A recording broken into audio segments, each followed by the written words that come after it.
Hirap daw. Yan, no? Mukhang may hirap rito. You know. And for some reason, I'm seeing a lot of ones.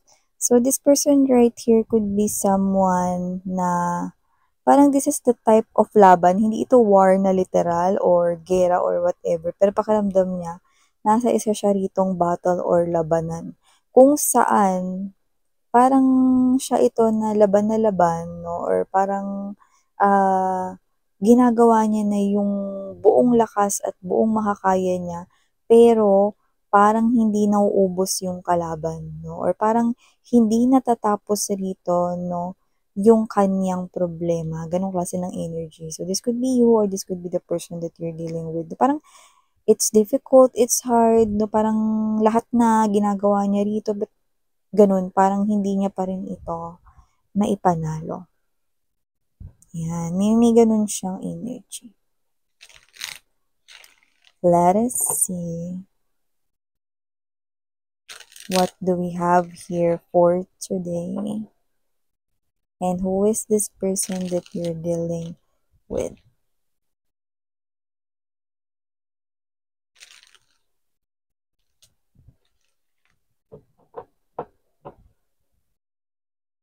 This person clearly wants this.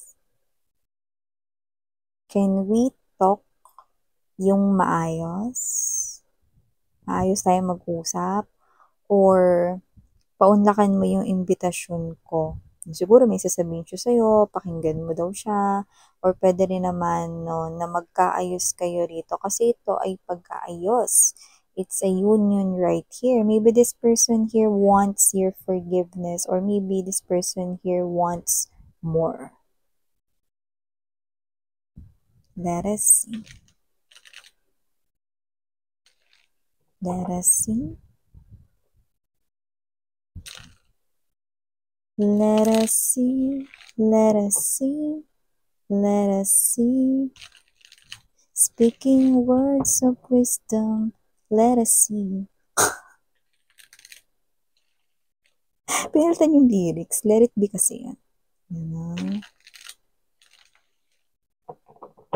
Okay, let's go.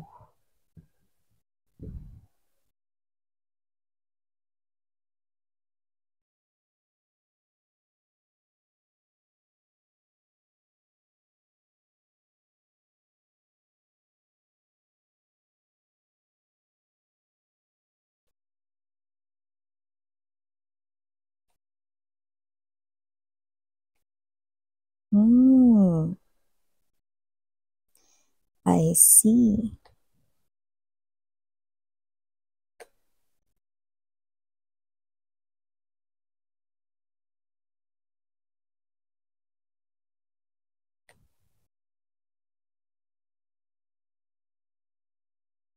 Strong judgment card energy. Yun.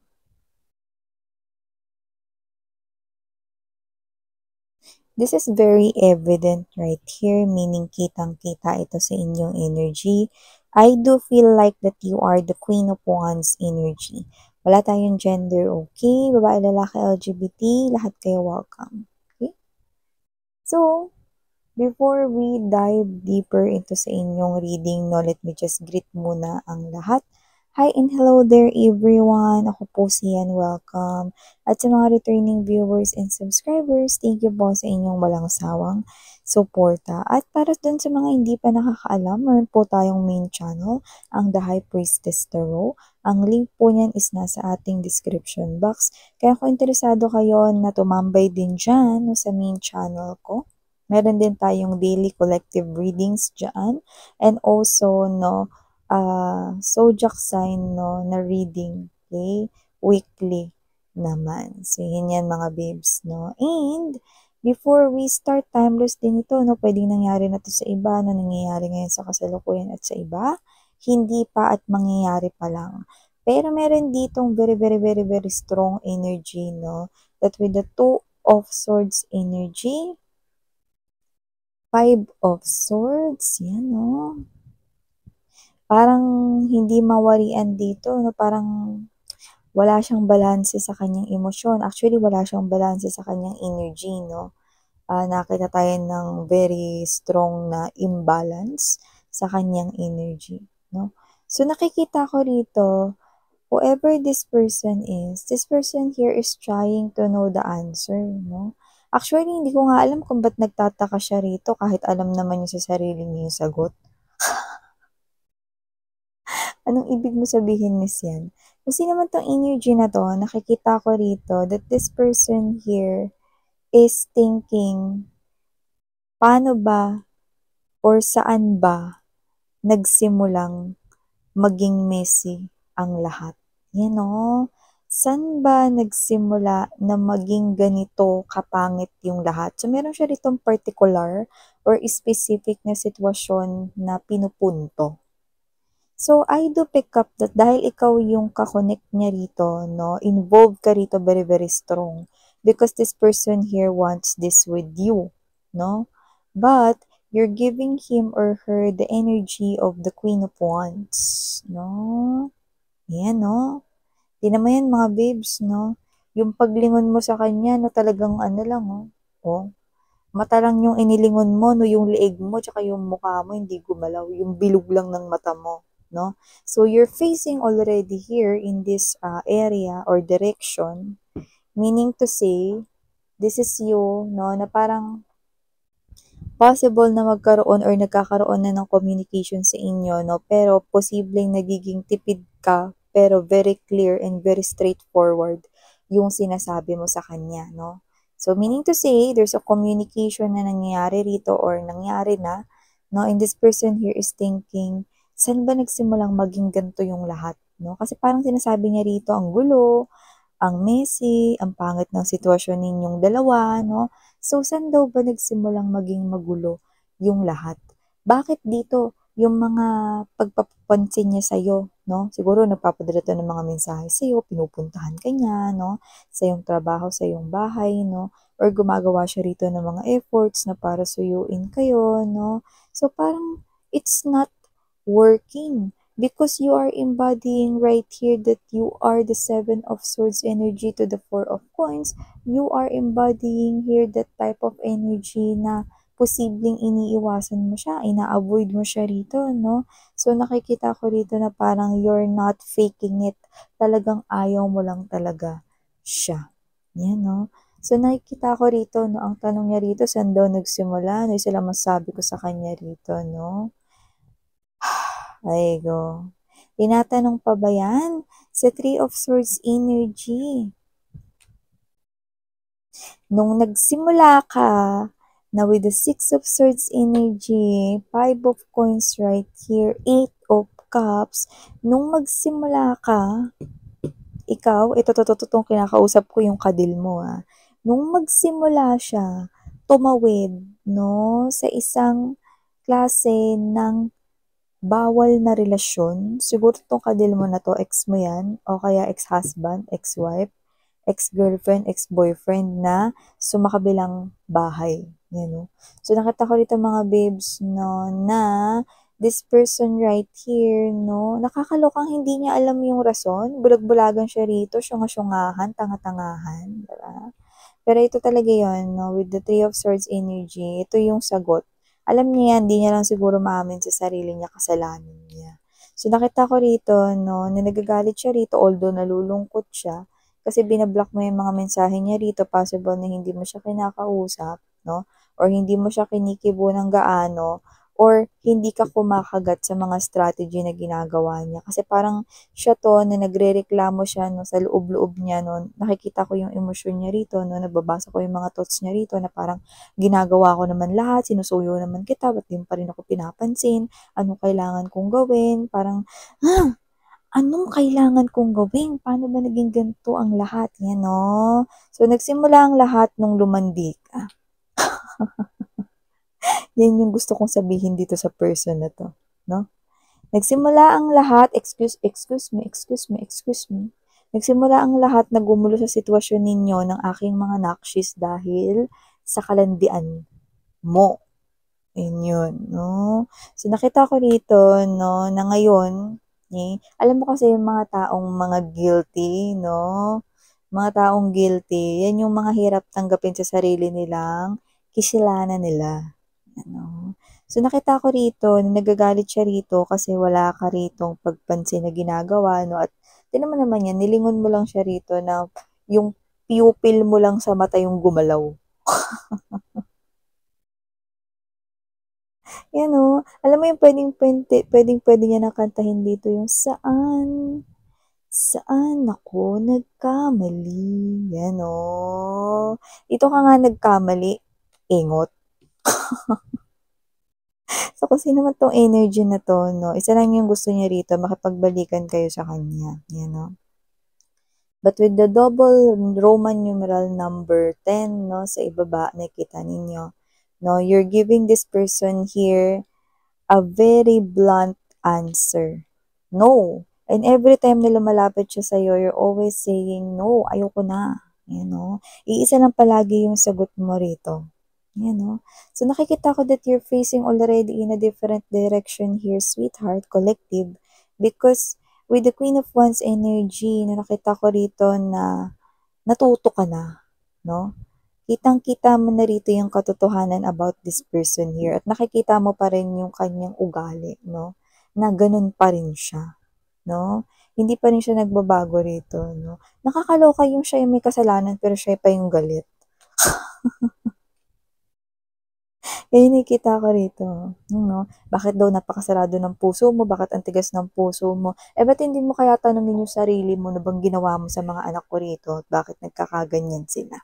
Yan, no? Pero tama lang yung nangyari sa inyo mga mahal, no? Kasi nare-direct lang naman kayo sa tama, eh.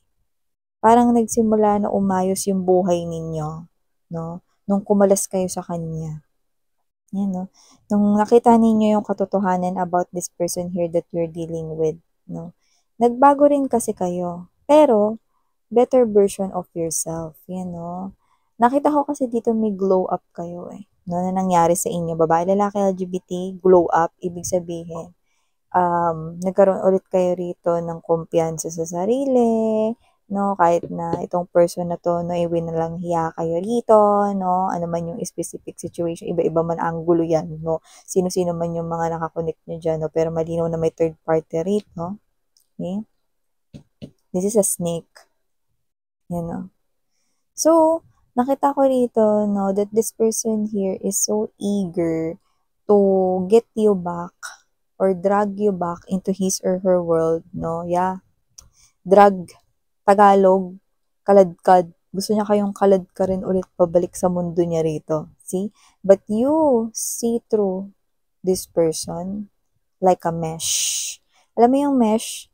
'Di ba? Yung parang ano, alam mo yung example ko lang yung ano, yung belo no ng bride. 'Di ba pag yun yung mesh, mga babes, yung tela na yun. Yung pag sinilip mo doon, no, makikita mo pa rin yung kunyari nilagay mo sa harap ng mukha mo yun, no, yung tela ng bride ng gown, makikita mo pa rin yung kabila, 'di ba? Kasi see-through eh. Ganun yun, ibig ko sabihin. So, ibig sabihin, no, you can see through this person dahil kilala mo na siya. Okay? At nakita ko rito, no, na itong person na to, no, is napaka-immature pa rin. Biruin mo, hindi niya alam rito na kasalanan niya kung bakit nagiging ganito. Ginagawa naman daw niya yung lahat. Pero bakit parang wala pa rin daw sa'yo? Well, you cannot really please someone here, lalo na, no, kung ikaw yung may kasalanan dito sa sitwasyon na to, no? So, I'm talking about your person here, no? Siya yung may kasalanan dito and this is the aftermath of what he or she had done with you. So, nakita ko kasi dito, no, the damage has been done. Excuse me, the damage has been done.